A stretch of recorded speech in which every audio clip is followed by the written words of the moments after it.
केंद्रीय मंत्री ज्योतिरादित्य सिंधिया और उनका पूरा ही परिवार इस वक्त शोक में डूबा हुआ है। दरअसल ज्योतिरादित्य सिंधिया की मां माधवी राजेश सिंधिया इस दुनिया को अलविदा कहकर जा चुकी हैं। आज दिल्ली के एम्स में सुबह तकरीबन 9:28 पर उन्होंने अंतिम सांसें ली।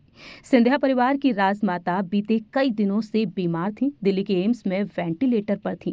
उनकी हालत काफी नाजुक हो गई लोकसभा चुनाव की दौरान, और इस बीच उन्हें दिल्ली के एम्स में भर्ती कराया गया। तकरीबन 3 महीनों से उनका दिल्ली के एम्स में इलाज चल रहा था।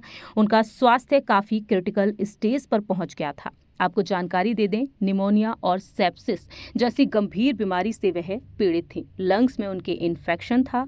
वहीं बीते कुछ सालों पहले कोरोना वायरस जैसी गंभीर बीमारी का शिकार भी वह हो चुकी थी, और इन्हीं तमाम बीमारियों के चलते आज वह हमारे बीच नहीं है। इस बीच देखा गया है कि ज्योतिरादित्य सिंधिया के साथ साथ उनकी पत्नी प्रियदर्शनी सिंधिया भी अपनी सासू मां का खास ख्याल रखती हुई नजर आई। जहां एक तरफ लोकसभा चुनाव के तीसरे चरण के लिए मतदान से पहले चुनावी प्रचार कर रहे थे सिंधिया, तो वहीं उनकी पत्नी प्रियदर्शनी सिंधिया और बेटा महाआर्यमन सिंधिया भी।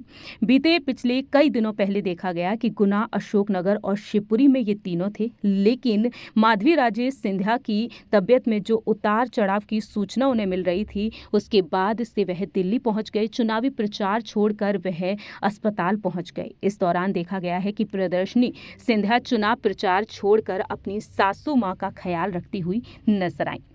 जानकारी दे दें कि ज्योतिरादित्य सिंधिया के साथ हमेशा ही कदम ताल मिलाकर चलती हैं प्रियदर्शनी सिंधिया।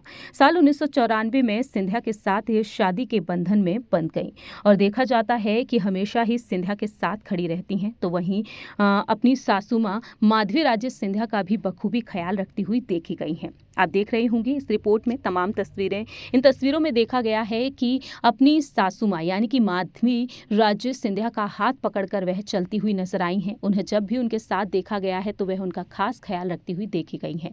लेकिन आज माधवी राजेश सिंधिया राजमाता हमारे बीच नहीं है, और ऐसे में प्रियदर्शनी सिंधिया भी कितनी दुखी होंगी या बखूबी जान ही सकते हैं। इस खास रिपोर्ट में इतना ही। तब तक के लिए आप देखते रहिए नेक्स्ट 9 न्यूज़।